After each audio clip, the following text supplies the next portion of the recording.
power plant explosion occurred on February 7, 2010. It was a tragedy that took the lives of 5 people and sent several dozen more to the hospital. Questions abound and many want answers.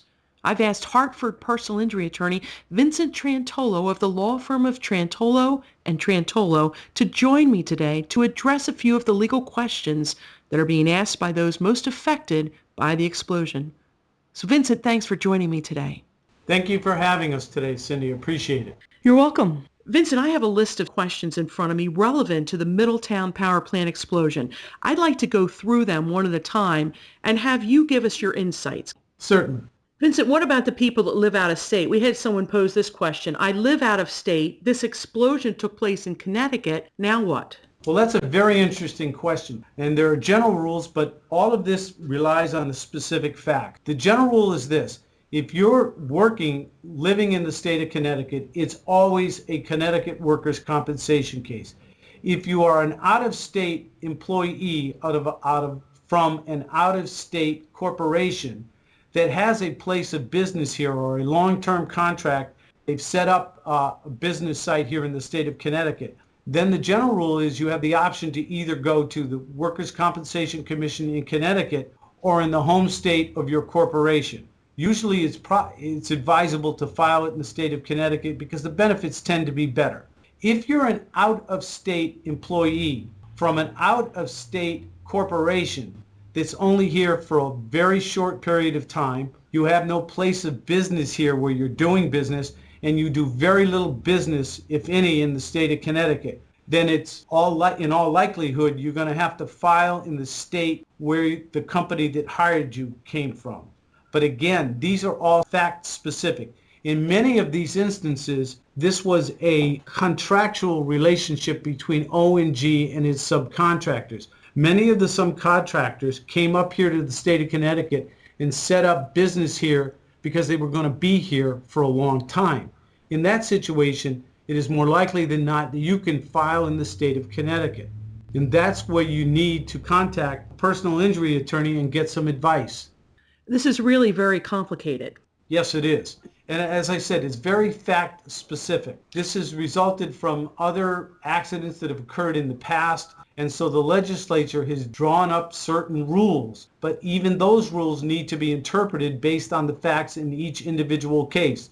So it's important for the employee to get some legal advice and know some of the facts that he can convey to the attorney so the attorney can make an intelligent and informed decision for the client. That makes sense. And I hope that people that do have legal questions will contact an attorney because what I found, and I'm sure that you found it as well, is without proper legal advice that often justice really isn't done and individuals do not get what they would get if they had an attorney. That's very true. You need to make an informed decision here. In order to do that, it can't hurt to pick up the phone. Most attorneys, I know we do, we're more than happy to speak to the client for free on the phone, give them some advice, find out some facts, and give them the direction they need to go. Because the sooner you know this, the better off you're going to be, the less stress you're going to be under. Now, Vincent, am I correct? You're actually handling a couple of these cases, aren't you? Yes, we are. We've been contacted by a couple of the injured employees. So you're very familiar with what has happened and what the next steps are. Yes, we continue to keep our investigation open on this. I have 2 more questions for you. Sure. I know that workers' comp is involved. What does that mean, and do they pay the bills? Yes, again, workers' compensation was set up perhaps 90 to 100 years ago in order to compensate employees when they're injured on the job. Before workers' comp existed, employees were required to sue the employer. But usually what happened is the employer would always say, well, it was a fellow employee who hurt you, so we're not responsible. As a result, the legislature got together and said, we're going to require employers to have insurance, much like you and I might have car insurance. And that insurance that they created was called workers' compensation insurance. That basically said, you don't have to sue anybody. What you have to do, Mr. Employer, is you have to pay for the medical bills so this employee can get well and get back to work. And secondly, while he's out of work, you need to pay him a reasonable amount of his wages. And they came down to the idea that you would pay 66 and 2/3% of your average weekly wage. And they put a cap on that of about $1,100. So if you were making $1,000 a week, you would probably be receiving, if that was your average weekly wage, you'd be receiving $666.66 a week in compensation while you were out of work, plus the payment of your medical bills. One final question. I can't do this work in the future. What am I going to do for future employment? Will someone retrain me, and who pays?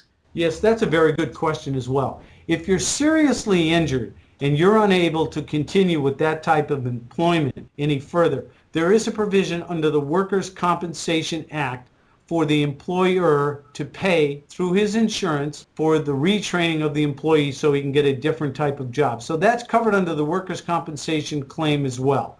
Obviously, the employee would want to get back to work as soon as possible. But if they can't do it, then they're retrained at the cost of the insurance. And it doesn't come out of the pocket of the employee. Well, that's good to know. Now, let me just ask you this because you're in Hartford. I'm actually in Philadelphia right now. But what is it like in the community?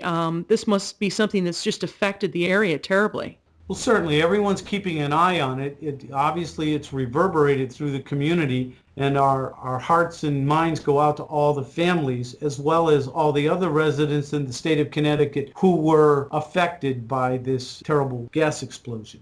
Vincent, if someone wants to call you, as you said, you offer free consultations, correct?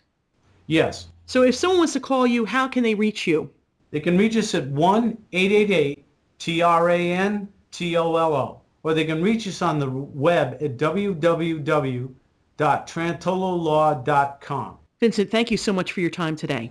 Cindy, thank you for being with us. This is Cindy Speaker reporting for State Law TV.